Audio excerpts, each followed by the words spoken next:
मध्ये आपण निघालोय खरं, पण ती असेल का रे घरी? ती नसली तर तिची आई असेल की घरी. मध्ये आई घालत थोडे चाबरं झालेस. आई घालत तुझे विचार चाबरा येते. मीला का होणाऱ्या सासूला काय म्हणेन का आब्या? तर अरे पण वही राब्या, केवढाचा बाप घरी असला तर तुला का आपल्याला उंबऱ्यावरनच भाकरीचा तुकडा टाकून हाकलल. तिच्या घरी गेल्यावर तू जरा ताण गप्पच ठेव, मग नाही कोण हाकलत. मी तोंडावर खरं बोलतो म्हणून सगळ्यांनी खटाकतं माझं. हो मध्या, पण जिथं आपल्या शब्दाला किंमत आहे तिथेच आपल्या बोलण्याला अर्थ आहे ना, नाहीतर व्यर्थच आहे की बघ सगळं. आब्या, तू मोठा झाल्यावर शिक्षकच होणार का? कसं काय? कारण तुला आत्तापासूनच घाण सवय आहे ज्ञान पाजळायची. ज्योते, आज वाचवलंच बाया मला तू. नाहीतर मम्मीला कळालं असतं ना माझं कोणावर तरी प्रेम आहे, तर मला बी त्या जाधवाच्या सायलीगत हाकलून टाकलं असतं घरातनं. हाय का बाया केवढा? घरावरनं लक्षात आलं मी दरवाजाला तशीच कडी लावून आली. मम्मी याच्या आधी घरी जाते मी, नाहीतर मला टाकतील घरातनं हाकलून. अरे आब्या, माझ्या काळजाचं पाणी व्हायला लागले आता. हो अरे, माझ्या बी अंगातनं घाम यायला लागलाय. मला वाटतंय उन्हामुळे असं होत असेल मध्ये. आई गाल्या आब्या, त्याच्यामुळे नाही होत. तर तिकडून ज्योती आली आहे. अभिजित, तू काय करतोय इथं? आणि ह्यो कोण आहे तुझ्या सोबत? अगं याला ओळखलं नाही सोय. अगं हे मधुकर आहे. मध्ये तू? आणि हे काय केलंस केसासनी? तुझ्यासाठीच केली ती. मला वाटलं तुला आवडतेली. मला काय गरज पडली तुझी केस आवडायची? उलट आमच्या गावात तर अशा केसवाल्या पोरासनी आम्ही तुरवाला कोंबडा म्हणतो. मग नीतीच काय कोंबडा तुमच्या भांडारीत बसवाय? मध्ये अरे सुधारला का? पण तुम्हाला सांगितलं नाहीस कशासाठी आला होता ते? ते काय ना ज्योते, आमच्या घरी पण एक तुरवाला कोंबडा आहे. त्यालाच कोंबडी न्यायला आलो होतो. मध्ये आई घाल की गप. अगं ते पोस्टरनं मध्येचं आधार कार्ड आले ना, तेच आणायला आलो होतो. आईला आबे, माझं आधार कार्ड आले मलाच कसं काय माहित नाही?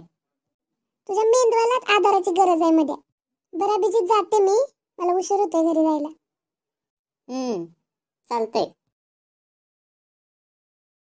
हे ज्योतीला लका लईच ॲटिट्यूड आहे. हिच्यापेक्षा आपली केवढा बरी. आपली? अरे म्हणजे आपली वहिनी रे. वहिनी असेल मध्ये तुझी, केवढा तुला का माझी होणारी बायको आहे. तू नुसती स्वप्नच रंगवत बस, त्यावर जाईल तिला घेऊन. सागरे, तुम्ही दोघं इथं काय करताय? तुला सांगितलं होतं ना अबे, आमच्या गावातल्या पोरींपासून लांब राहायचं म्हणून. डोल्या सागऱ्या, अख्ख्या भागात काय तुमच्याच गावात पुरे येते वे रे? आमच्या गावात येऊन आमच्यावरच उडायला लागलाय वे तू. 2 पायावर जायचं आहे ना घरी, तर करू हिथंच आडवा. एकदा कसा हाणला होता आठवते ना? कधी अजून कमी पडला असला तर.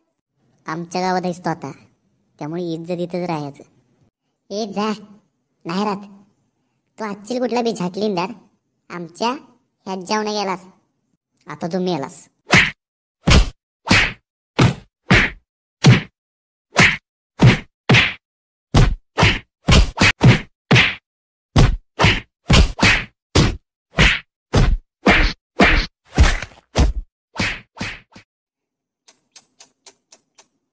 वाईट झालं मध्ये, तरी मी सांगत होतो जाऊ नका, पण आता घ्या.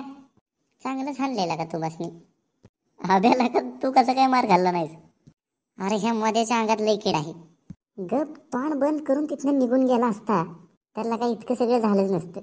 आई घाल्यात तुझ्यासाठीच केलंय सगळं. पण लका मित्रांची किंमत नाही अबे तुला. किंमत नसती ना तर पेपर पण दाखवला नसता तुला. पेपर दाखवलास म्हणून काय लय उपकार केले का बोलून दाखवू लगेच? जा नग दाखवस आता पेपर. नाहीच दाखवणार.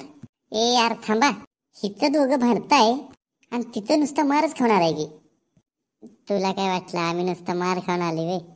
आई ग मम्मी, अगं लय बेकार दुखतंय ग. भाड्या काही गरज होती का तुला त्यांच्याबरोबर भांडणं करायची? आता किस्त सुजले बघ. सुजू दे ग मम्मी, पण आता इतक्या सहज नाही सोडणार तेच मी. मध्ये अरे भांडणं करून काहीच होणार नाही. उलट अशानं गोष्टी आणखी बिघडतील. नाही अभ्या, तो आपल्या मित्राला नडलाय, इतक्या सहज नाही सोडणार त्याला.